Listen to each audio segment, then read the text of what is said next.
ప్రేక్షకులకు నమస్కారం. God's gift కార్యక్రమానికి స్వాగతం. జ్యోతిష్యం, వాస్తు, సంఖ్య మరియు రత్న తంత్రశాస్త్ర నిపుణులు, జ్యోతిష్య సామ్రాట్, వాస్తు బ్రహ్మ, ఇండియన్ హీరో లాంటి ఎన్నో అవార్డులు, రివార్డులు అందుకొని మరెందరో జీవితాల్లో వెలుగులు నింపుతున్న భారతదేశంలో అతిపెద్ద జ్యోతిషాలయం విజయవాడ సాయి త్రిశక్తి నిలయం వ్యవస్థాపకులు రాజర్షి బ్రహ్మర్షి దైవజ్ఞ డాక్టర్ కె అచ్చిరెడ్డి గారు ఈరోజు మనతో ఉన్నారు. మరి ఈరోజు కార్యక్రమంలో ముఖ్యంగా తాంత్రికంకి సంబంధించిన సలహాలను గురువుగారిని అడిగి తెలుసుకుందాం. నమస్కారం గురువుగారు. గురువుగారు, నా పేరు ఉత్తమ్ కుమార్. నేను పైలట్గా పనిచేస్తున్నాను. సాధారణంగా నాకు భయం ఉండదు. చాలా వరకు పాజిటివ్గానే ఉంటాను. ఒక ఏడాది నుంచి ఎందుకో తెలియని భయం నాలో ప్రారంభం అయింది. ఈ ఉద్యోగం మానివేయటం మంచిదేమో అనుకుంటున్నాను. కారణం అది యాంత్రిక వాతావరణ సాంకేతిక లోపం వల్ల అనేక విమానాలు ప్రమాదాలు జరుగుతున్నాయి. మా అమ్మగారు ఒక జ్యోతిష్యుణ్ణి చూపిస్తే ప్రస్తుతం నాకు ఏలినాటి శని జరుగుతున్నదని ప్రయాణంలో జాగ్రత్త అన్నారట. అప్పటి నుంచి ఇంట్లో వాళ్ళంతా భయం పెట్టుకున్నారు. అక్కడికి నేను నీలమణి ఉంగరాన్ని ధరించాను. మందపల్లిలోని శనీశ్వరునకు అభిషేక పూజలు చేయించాను. అయినా నాలో పదే పదే భయం నన్ను గుర్తు చేస్తున్నది. భయం పోవాలన్నా లేదా నా జీవితానికి రక్షణ కావాలన్నా నేను ఏం చేస్తే బాగుంటుందో తెలుపగలరని అడుగుతున్నారు గురూజీ. తప్పకుండా గురూజీ తెలియజేస్తారు. ఉత్తమ్ కుమార్ గారు, వినండి. అయ్యా ఉత్తమ్ కుమార్ గారు, మీరు చేసే ఉద్యోగమే మీకు దైవంగా భావించండి, ధైర్యంగా చేయండి. అధైర్యవంతులు ఎప్పుడు కూడా అనేక సమస్యలు వెంటాడితే ధైర్యవంతులు ఎప్పుడు కూడా ఏ సమస్య వెంటాడదు. ఇంకా నిజంగా చెప్పాలంటే అధైర్యవంతులను శని బాధిస్తాడు, ధైర్యవంతులను శని ఏమీ చేయడు. ధైర్యం అనేది లక్ష్మీ రూపం. అటువంటి లక్ష్మిని ఎవరైతే విశ్వసిస్తారో అటువంటి వ్యక్తుల దగ్గరికే మిగతా లక్ష్ములంతా కూడా రావడానికి అవకాశం ఉంటుంది. యాక్చువల్గా ఏలినాటి శని జీవితంలో 3 సార్లు వస్తుంది. మొదటిసారి వచ్చినప్పుడు కష్టాలు, నష్టాలు, ప్రమాదాలు, అవమానాలు, ఆస్తి నష్టాలు, పరవాస నివాసము, లేదా పరచంతన చేరటము, పరాన్నం భుజించటము, ఇటువంటివన్నీ ఎన్నో రకాలు. నిజంగా కట్టుకుంటూ కూడా బట్ట లేకుండా తిరిగిన నలమహారాజు కదా మనకు తెలిసిందే, ఇంత బాధ పెడతాడు. రెండోసారి వచ్చినప్పుడు పాలు పొంగినట్లుగా ఉంటుంది. ఆయాచితంగానే డబ్బు వస్తుంది, ఆకస్మికంగా సంపదలు పెరుగుతాయి, శత్రువులు మిత్రులు అవుతారు, ఊహించనివి అన్నీ కూడా దగ్గరికి వచ్చి చేరుతాయి, ఊహలు నిజమవుతాయి. నిజంగా సంపద అంతా లక్ష్మీదేవితో వేరే ఇంట్లో ఉందా అన్నట్లుగా ఉంటుంది రెండోసారి వచ్చినప్పుడు.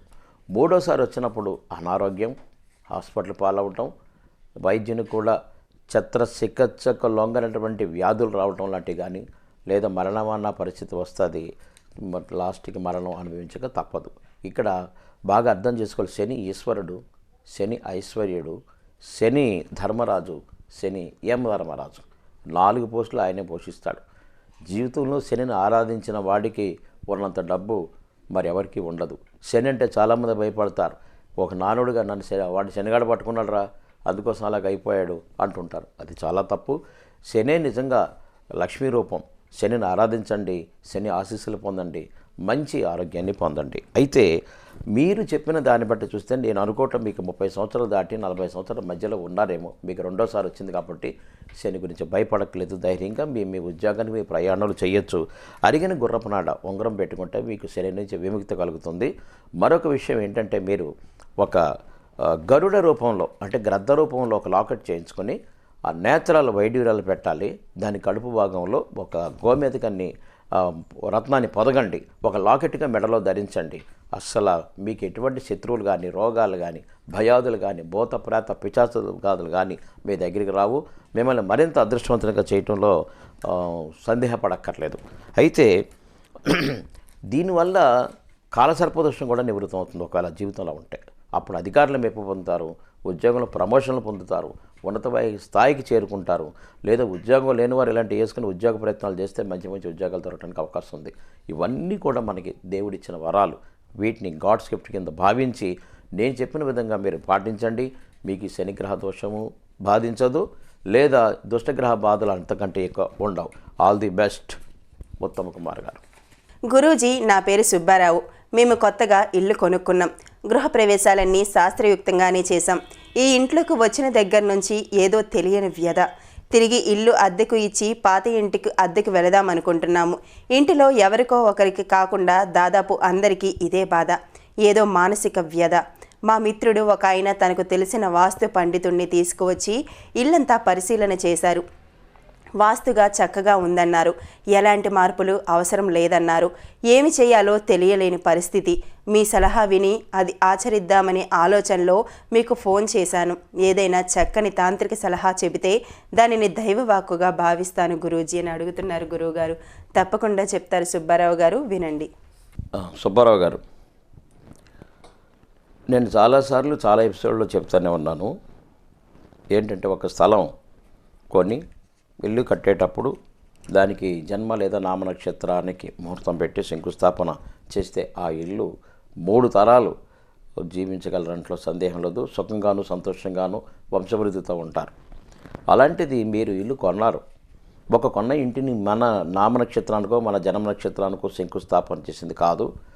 మనం కొన్న యజమాని యొక్క ఆ ఇల్లు కొన్న యజమాని యొక్క నక్షత్రానికి శంకుస్థాపన చేసింది కాబట్టి ఆ శంకుస్థాపన బలం అనేది తీరిపోయింది. కాబట్టి ఆ యజమాని రుణపాలై ఆ ఇల్లుని మీకు అమ్మటం జరిగింది. మీరు శంకుస్థాపన చేయకుండా ఉంటే మీరు కూడా రుణపాలై ఆ ఇల్లుని అమ్ముకోవాల్సిన పరిస్థితి, కానీ అనారోగ్యము అధైర్యంతో కుటుంబ సభ్యులందరూ బాధపడవలసిన పరిస్థితి ఏర్పడుతుంది. కాబట్టి ఇప్పటికైనా మించిపోయింది లేదు.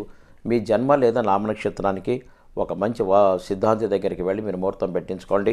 మంచి ముహూర్తాన్ని శంకుస్థాపన చేయండి. ఆ శంకుస్థాపన చేసిన తర్వాత మీరు సత్యనారాయణ వ్రతం కానీ లేదా సాయిబాబా భజన కానీ చేయించుకొని అన్న సమారాధన చేయండి.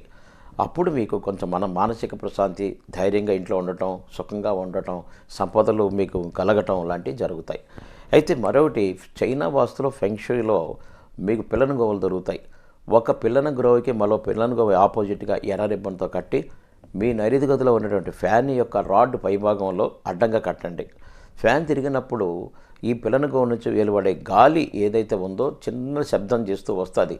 ఆ గాలి ఒక గుడ్ వైబ్రేషన్ ఇస్తుంది, పాజిటివ్ వైబ్రేషన్ ఇస్తుంది. అప్పటిదాకా మీ ఇంట్లో ఉన్న నెగిటివ్ వైబ్రేషన్ ఏదంటే పారిపోవాలి. భూతప్రేత పిచ్చాబదులుంటే పారిపోవాలి. దారిద్ర్య దేవత ఉన్నా కూడా వెళ్ళిపోవాలి. వెనువంటిలో లక్ష్మీదేవి వచ్చి స్థిర నివాసం ఏర్పరిచి మీకు సంపదలను ఇస్తుంది, మానసిక సంతోషం ఇస్తుంది, కుటుంబ వృద్ధిని ఇస్తుంది. మీ పిల్లలు చదివే వాళ్ళు ఎవరంటే విద్యలో విజయం, లేదా మీరు వ్యాపారం చేస్తే వ్యాపారంలో విజయాలు పొందడంతో సందేహం లేదు. ఇవన్నీ కూడా మనకి దేవుడిచ్చిన వరాలు. దైవంచి ఇష్టంగాను నమ్మకంతోనూ వీటిని పాటించండి, సత్ఫలితాన్ని పొందండి. కాబట్టి ఈ దేవుడిచ్చిన వరాలు గాడ్ గిఫ్ట్స్గా భావించి మరోసారి మళ్ళీ చెప్తున్నాను, వీటిని ఆచరించండి, అదృష్టాన్ని పొందండి. ఆల్ ది బెస్ట్ సుబ్బారావు గారు. గురువుగారు, నా పేరు కనకారావు. నేను ఒక ముఠా మేస్త్రిని. సుమారు 24 ఏళ్ల నుండి నా న్యాయకత్వంలో 4-5 ముఠాలు నడుస్తున్నాయి. ఇంతవరకు నాకు ఎదురనేది లేదు. ఒక 2 ఏళ్ల నుండి నాకు ఆరోగ్యం సన్నగిల్లింది. నా ముఠాలోనే నాకు ప్రత్యర్థులు తయారై వ్యతిరేకతలను సృష్టించి నాపై కొద్దిగా చెడ్డ పేరు తేవాలని ప్రయత్నిస్తున్నారు. నేను సామాన్య కుటుంబంలో పుట్టిన నా ముఠా వర్కర్స్ అంతా నన్ను ఒక దేవుడిగానే భావిస్తారు. ఇప్పుడు ఈ ప్రత్యర్థుల వలన నన్ను అవినీతి పరుడిగా సృష్టించి ఇప్పటిదాకా ఉన్న మంచి అభిప్రాయాన్ని కొలదొస్తున్నారు. నా దశ బాగోలేదని సిద్ధాంతి గారిని కలిశాను. ఆయన ఒక పగడం నా వేలికి తొడిగారు. దుర్గాదేవికి చండీ హోమం చేయించారు. అయినా ఏ మార్పు కనిపించలేదు. మా రైల్వే యూనియన్ లీడర్ మీ పేరును సూచించారు. అందుకే మిమ్మల్ని సలహా అడుగుతున్నాను. మీరిచ్చే సలహాలను పాటించి కష్టాల నుంచి బయటపడతాను గురువుగారు అని అడుగుతున్నారండి. గురువుగారు తప్పకుండా తెలియజేస్తారు కనకారావు గారు, వినండి. కనకారావు గారు, మనిషి ఎదిగే కొద్దీ శత్రువులు పెరుగుతుంటారు. మనతో పాటు మన నీడ ఎలా పెరుగుతుందో అలాగే పెరుగుతారు. అంతర్గత శత్రువులు మీకు మిత్రుల్లా కనపడి శత్రువులాగా ఉండేవాళ్ళు చాలా ప్రమాదం. క్యాన్సర్ కంటే పెద్ద ప్రమాదం. అలాంటి వాళ్ళని ఆదిలోనే తుంచేయటం చాలా మంచిది. పాండవుల పక్షాన కృష్ణుడు ఉన్నట్లుగా మీ పక్షాన భగవంతుడు ఉన్నాడు. దానికి ఏం భయపడక్కలేదు. కారణం మీ మనసు చాలా మంచిది. మీరు ఏదన్నా ఒక అమావాస్య రోజున అడవి పంది కూరను సంపాదించి ఒక పులిగోరి పథకాన్ని ఎలా చేస్తారో ఆ విధంగా తయారు చేసి దాన్ని మీ జన్మ నక్షత్రం రోజున లేదా నామ నక్షత్రం రోజున మెడలో ధరించిన నాటి నుండి 27 రోజుల లోపల సింహాచలం వెళ్ళండి. అక్కడ స్వామిని సందర్శన చేసుకోండి, నరసింహస్వామిని. అలాగే మీ వయసు ఎంత ఉందో అన్ని వెండి కాయిన్స్ కానీ, స్తోమత లేదు కనీసం రూపాయి కాయిన్స్ కానీ హుండీలో వేయండి. ఈ విధంగా చేయటం వల్ల మీకు స్వామి యొక్క అనుగ్రహం లభిస్తుంది. శత్రువులు కూడా మిత్రులు అవుతారు. శత్రువులు మనస్సులో ఏమాత్రం మీరు శత్రువుగా ఉండరు. మంచి భావం కలిగి ఉంటారు వాళ్ళు కూడా.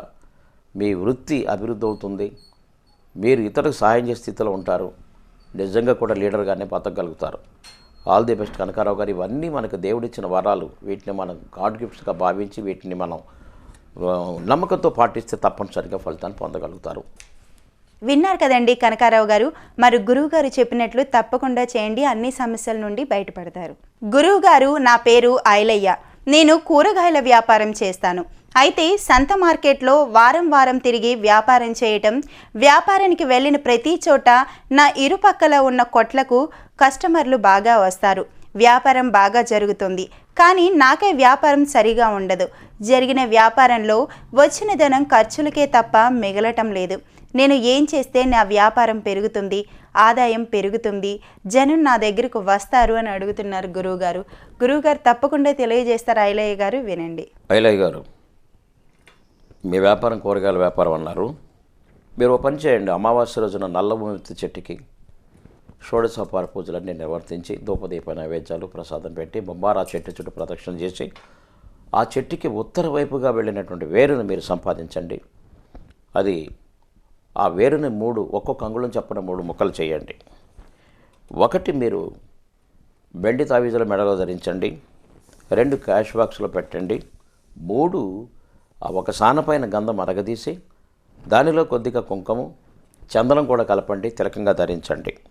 మీకు విపరీతమైన ఆకర్షణ కలిగి వ్యాపారంలో బాగా అభివృద్ధి చెందగలుగుతారు. దీన్ని వశీకరణ కుంకుమని కూడా తయారు చేస్తారు. దీన్ని పొడిబట్టి కూడా కుంకుమలో దీన్ని కలిపి తాంత్రికవేత్తలు మీకు కుంకుమ చూస్తారు. దాని సిరి కుంకుమ లేదా వశీకరణ కుంకుమ అని కూడా మీకు అప్పుడప్పుడు అమ్ముతుంటారు. అది తెచ్చుకోవచ్చు. లేదా మీకు మీరు సంపాదించుకుంటే చాలా బాగా పనిచేస్తుంది. ఎందుకంటే మీ జన్మ నక్షత్రాన్ని మీరు సంపాదించుకుంటున్నారు కాబట్టి అది బాగా పనిచేస్తుంది. అలా చేస్తూ ఉండి మీరు వ్యాపారంకి వెళ్ళినప్పుడు మీరు కూరగాయలను కుప్పగా పోస్తారు కదా, ఆ కుప్పకి 4 పక్కల కళ్ళుప్పు కొద్దిగా చల్లండి. మీ ఇష్టదైవాన్ని తలుసుకొని కూర్చోండి. తూర్పుముఖంగా కూర్చోవడానికి ప్రయత్నం చేయండి, లేదా ఉత్తరముఖంగా కూర్చోండి. వేలు పడకపోతే మీరు పడమర దిశలో కూర్చున్న పర్వాలేదు, కానీ మీరు చూసే తక్కడి ఏదైతే ఉందో బరువులు పడమర దిశలోను కూరగాయలను ఉత్తర దిశలోనూ ఉండే విధంగా మీరు కొలతలు చేసుకుంటే చాలా మంచిది. అలాగే జాతక ప్రకారంగా మీకు కస్టమర్స్ ఎప్పుడు కూడా నవ్వుకుంటూ మాట్లాడటానికి మీరు ప్రయత్నం చేయాలని కనపడుతున్నాయి. గ్రహస్థితులు ఆ విధంగా ఉండండి. మీకు సంపదలు పెరిగితే వ్యాపారం పెరుగుతుంది. All the best. ఇది మనకి భగవంతుడు ఇచ్చినటువంటి వరాల్లో ఇదొకటి. ఇది తప్పనిసరిగా గాడ్ గిఫ్ట్ కింద భావించి మీరు ప్రతిసారి మీరు కూరగాయకి వెళ్ళినప్పుడల్లా నేను చెప్పినట్టుగా భావించండి. ఆ తిలకాన్ని ధరించండి, వ్యాపారం వృద్ధి చేసుకోండి. ఆల్ ది బెస్ట్ ఐలయ్య గారు. గురువు గారు, నా పేరు కిరణ్మయ్. మేము ఇల్లు కొన్నప్పుడు మా ఇంటి ముందు నీడ కోసం కావాలని వేప చెట్టు పెట్టాం. ఇంట్లో ఒక కుక్క పిల్లను పెంచుతున్నాం. ఇంటి వెనుక వైపు ద్వారానికి ఎదురుగా తులసి చెట్టు ఉంటుంది. ఈ మధ్యకాలంలో మా ఇంట్లో అందరికీ అనారోగ్యాలు, మందులు వాడినా మార్పు కనపడకపోవడం, డబ్బు కూడా విపరీతంగా ఖర్చు అవుతున్నాయి. అయితే జూన్ నెలలో ముందు మా ఇంట్లో తులసి చెట్టు ఎండిపోయింది. ఆగస్టు నెలలో పెంపుడు కుక్క ఏ రోగం లేదు, అన్నం తిని శుక్రవారం చనిపోయింది. గత 10 రోజుల క్రితం వేప చెట్టు కూడా ఎండిపోతూ వస్తున్నది. ఇరుగు పొరుగు వారు చూసి, అమ్మ, ఇలా పచ్చని చెట్టు ఎండిపోకూడదు, పెంపుడు జంతువు చనిపోకూడదు, చేతబడి వంటివి ఏమైనా ఉంటేనే ఇలాంటి అరిష్టాలు యజమాని కంటే ముందుగా జరిగి ఇంట్లో యజమానికి కానీ కుటుంబ సభ్యులకు కానీ ఏదైనా ఉపద్రవం జరగవచ్చని అంటున్నారు. ఆ భయంతో మేము ఒక కోయదరును ఆశ్రయించాం. మా బంధువులే మాకు ఏదో చేయించారని చెప్పి ఇంట్లో ఏదో పూజలు చేశారు. అయినా మార్పు లేదు. మాకు అమావాస్య వస్తే చాలు చాలా భయభ్రాంతులకు గురవుతున్నారు. మీరేదైనా సలహా ఇచ్చి అది తూచా తప్పక పాటించి ఈ ఉపద్రవం నుంచి బయటపడగలమనే విశ్వాసం మాకుంది గురూజీ అని అడుగుతున్నారు గురువుగారు. గురువుగారు తప్పకుండా తెలియజేస్తారు. కిరణ్మయ్య గారు, వినండి. కిరణ్మయ్య గారు, సహజంగా కుటుంబం అన్నాక ఇంట్లో 4 లేదా 6 లేదా 10 మంది ఉంటాం. ఈ 10 మంది జాతకాలను మనం పరిశీలన చూస్తే ఒక్కొక్కసారి ఒకరి నక్షత్రం ఒకరి వ్యతిరేకంగా కానీ, ఒకరి దశలకు వ్యతిరేకంగా కానీ, లేదా ఒకే దశలు నెగిటివ్ దశలు జరగడం కూడా జరుగుతాయి. అలా జరిగినప్పుడు కూడా ఇంట్లో ఏదో రకమైన ఇబ్బందులు ఏర్పడి కష్టాలు, నష్టాలు, జ్వరాలు, రోగాలు, ఒకటేంటండి ధన నష్టాలు, అవమానాలు ఎన్నో ఎదురవుతుంటాయి. కనుక మీరు ఒక జ్యోతిష్యుని సంప్రదించి ముందు మీ దశలను, మీ జాతకాలను పరిశీలించి వారు చెప్పింది పాటించండి. తదుపరి ఇంట్లో ఏదైనా నెగిటివ్ ఎనర్జీ ఉంటే కూడా ఇలాంటివి జరుగుతాయి. కాబట్టి ఒక జీవవాస్తు పండితుడిని మీరు ఆశ్రయించి వారిని తీసుకొచ్చి మీరు ఇల్లంతా ఒకసారి పరిశీలన చేయించుకొని ఎక్కడైనా నెగిటివ్ ఎనర్జీ వస్తున్నదంటే అక్కడ పాజిటివ్ మీకు రాడ్స్ వచ్చినాయని చెప్పాను, అటువంటి రాడ్స్ ప్రతిష్ఠ చేసుకోండి. యాంటీ ఎనర్జెటిక్ నెగిటివ్ రాడ్స్ ఏదైతే ఉన్నాయో వాటిని మీరు ప్రతిష్ఠ చేసుకుంటే చాలా వరకు నెగిటివ్ ఎనర్జీ పోయి పాజిటివ్ ఎనర్జీ వస్తుంది. ఇంట్లో వాళ్ళందరూ కూడా చాలా చక్కగా నిద్రపోవడానికి వీలుగా ఉంటుంది, సుఖ సంతోషంతో ఉంటారు. ఈ విధంగా చేయటం వల్ల కూడా మీలో ఆరాశక్తి పెరిగి మీ ముఖంలో కళాకాంతలు మొదలవుతాయి. శత్రువులు కానీ రోగ బాధలు కానీ మీ దగ్గరికి రావు. అయితే ఇలాంటి చేయటం వల్లనే మీ పెంపుడు జంతువులు కానీ మీరు పెంచే వృక్షాలు కూడా అవి సురక్షితంగా క్షేమంగాను అందంగాను పెరగడానికి అవకాశం ఉంటుంది. మరో విషయం ఏంటంటే సింహద్వారం పైన ఎప్పుడైనా కానీ గవ్వలు జీడి గింజలు 5 గవ్వలు 5 జీడి గింజలు ఆల్టర్నేట్గా మాల కింద కూర్చోండి. మధ్య మధ్యలో 3 నిమ్మకాయలు కానీ 5 నిమ్మకాయలు కానీ ఒక్కొక్క నిమ్మకాయని కూడా గుచ్చి సింహద్వారం పైన తగిలించండి. ప్రతి అమావాస్యకోసారి ఇట్లా తొలగించి కొత్త తగిలించుకోవటం మంచిది. ఇలా తగిలించడం వల్ల కూడా బయట నుంచి వచ్చే క్షుద్ర బాధలు కానీ ఎటువంటి ఏమి ఇంట్లోకి రావు. యాక్చువల్గా దీన్ని ఇలాగ దశల విరుద్ధంగా ఉన్నప్పుడు కానీ లేకపోతే నెగిటివ్ ఎనర్జీ ఇంట్లో ఉన్నప్పుడు కానీ చాలామంది అపోకపోయి ఎవరో చేతబడులు చేశారని అపోకపోతుంటారు. అటువంటివి కానే కాదు.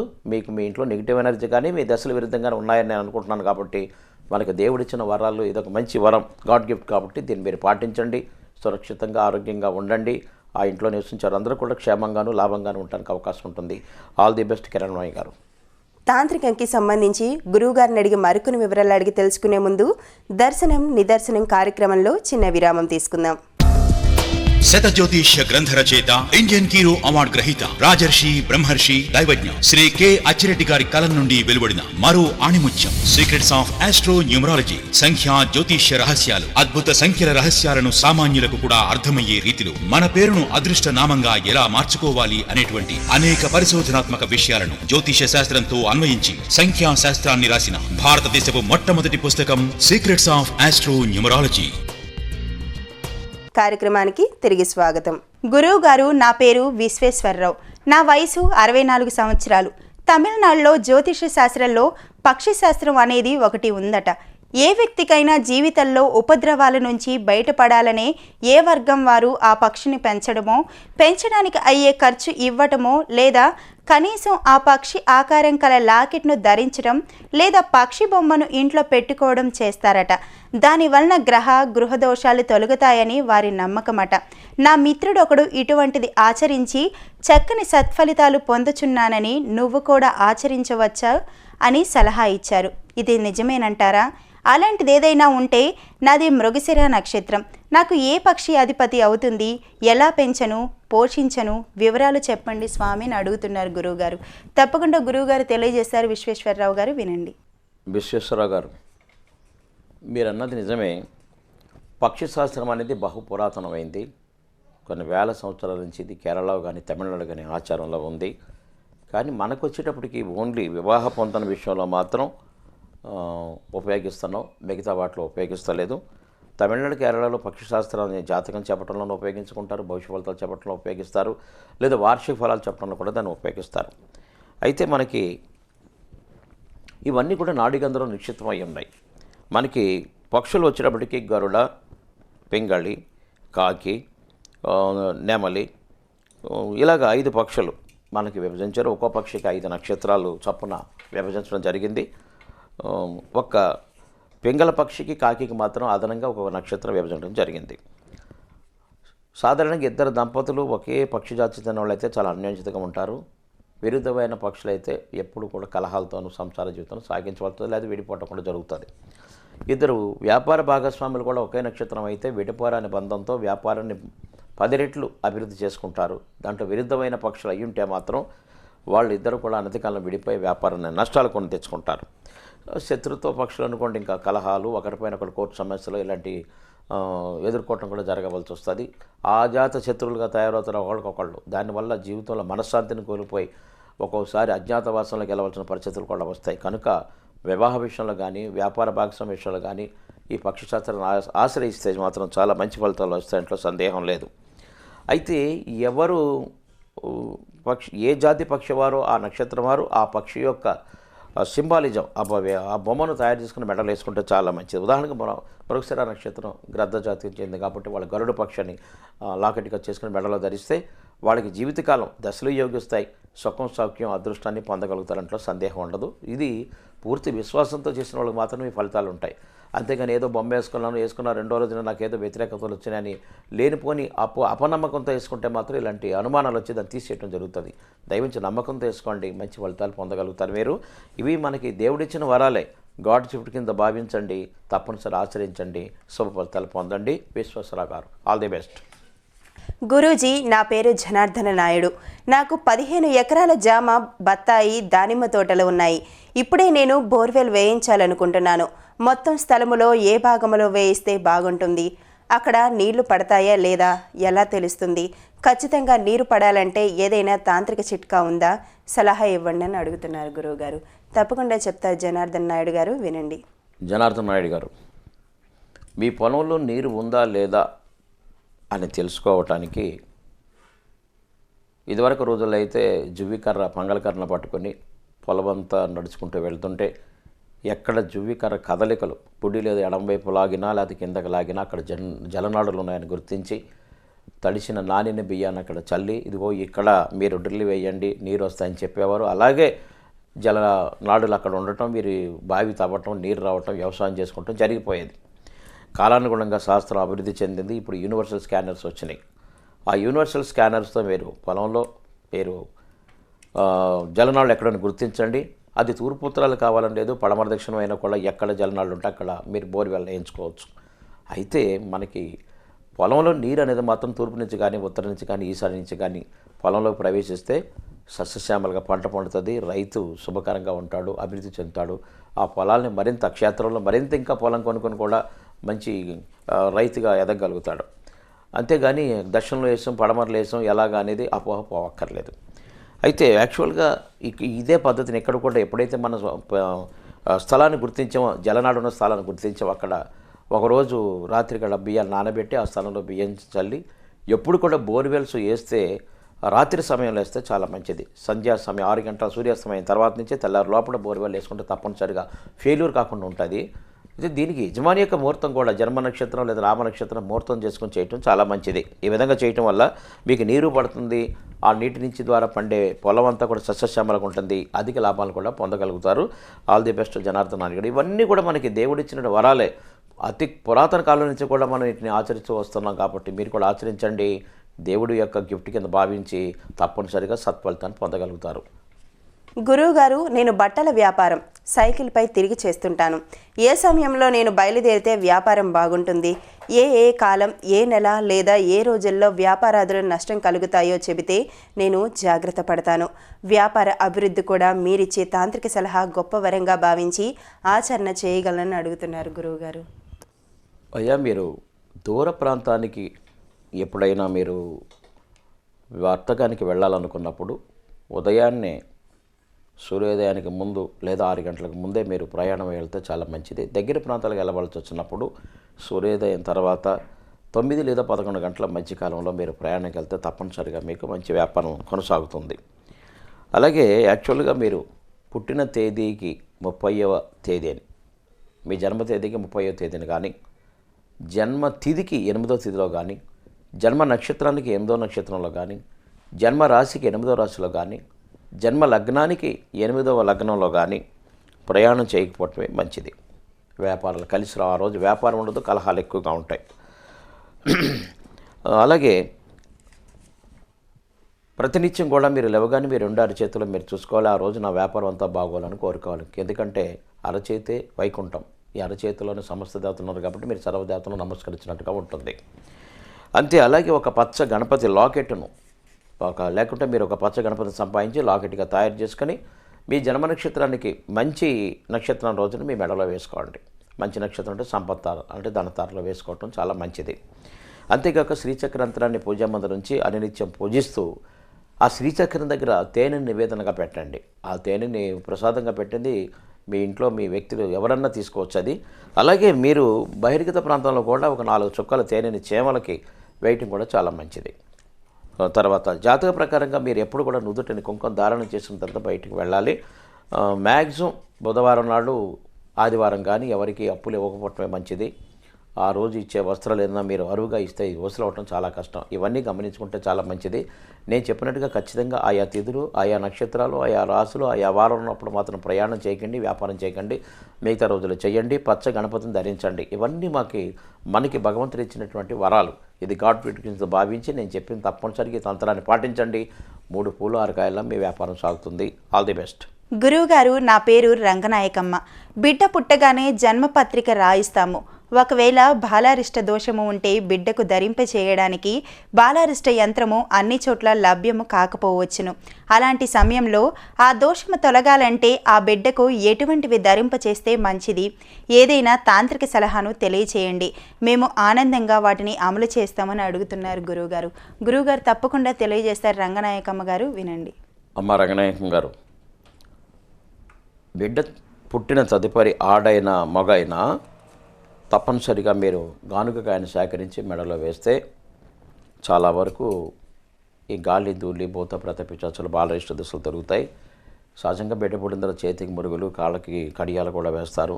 అవి కూడా తప్పనిసరి వేస్తే బాలారిష్ట దోషం తొలగిపోతుంది. Simple remedies. కానీ మంచి నక్షత్రంలో ఆ గానుకాయను సేకరించుకొని ఎర్రదారంలో మాత్రం వేయండి, నలుపు దారంలో మాత్రం వేయకూడదు. All the best. ఇవి మనకన్నీ కూడా దేవుడు ఇచ్చిన వరాలు. ఇవి దేవుడు గాడ్ గిఫ్ట్స్ కింద భావించి తప్పనిసరిగా ఆచరించండి. మీ బిడ్డకు బాలారిష్ట దోషాలు తొలగించుకుంటానికి చాలా మంచిది. All the best. గురువు గారిని మీరు వ్యక్తిగతంగా కలవవలసిన చిరునామా రాజర్షి బ్రహ్మర్షి దైవజ్ఞ డాక్టర్ కె అచ్చిరెడ్డి గారు, సాయి త్రిశక్తి నిలయం, MIG 132/1, opposite electrical substation, APHB colony, Bhavanipuram, Vijayawada 12. Landline 086624177796, cell number 9393417796. గురువుగారు, ఈరోజు మా స్టూడియోకి విచ్చేసి మరి మా ప్రేక్షకులందరికీ కూడా వాళ్ళ తాంత్రికకి సంబంధించిన సలహాలను మీరు అందించినందుకు మీకు ప్రత్యేకంగా మా తరపు నుంచి ధన్యవాదాలు. శత జ్యోతిష గ్రంథకర్త, సంఖ్యా జ్యోతిష సాగరుడు, అభినవ వరాహ మిహిరుడు, ఇంజిన్ కీలు, రాజర్షి బ్రహ్మర్షి దైవజ్ఞ డాక్టర్ శ్రీ కె అచ్చిరెడ్డి గారి కలం నుండి వెలువడిన 153వ గ్రంథం వండర్స్ ఆఫ్ ఆస్ట్రో న్యూమరాలజీ. సంఖ్యాశాస్త్ర ప్రకారం ముహూర్తాలు చేయు పద్ధతులు, power of beginning and ending letters, సామాన్యుని సైతం కోటీశ్వరుడిగా మారుస్తుందా పేరు, స్త్రీ సంఖ్యా జ్యోతిషం, జన్మతేదీకి ఆయుష్ని, మారకాన్ని, అదృష్టాన్ని కలిగించే అక్షరాలు, సంఖ్యలు వంటి విషయాలను గురించి అద్భుతంగా వివరించే ప్రపంచంలోని మొట్టమొదటి పుస్తకం వండర్స్ ఆఫ్ ఆస్ట్రో న్యూమరాలజీ.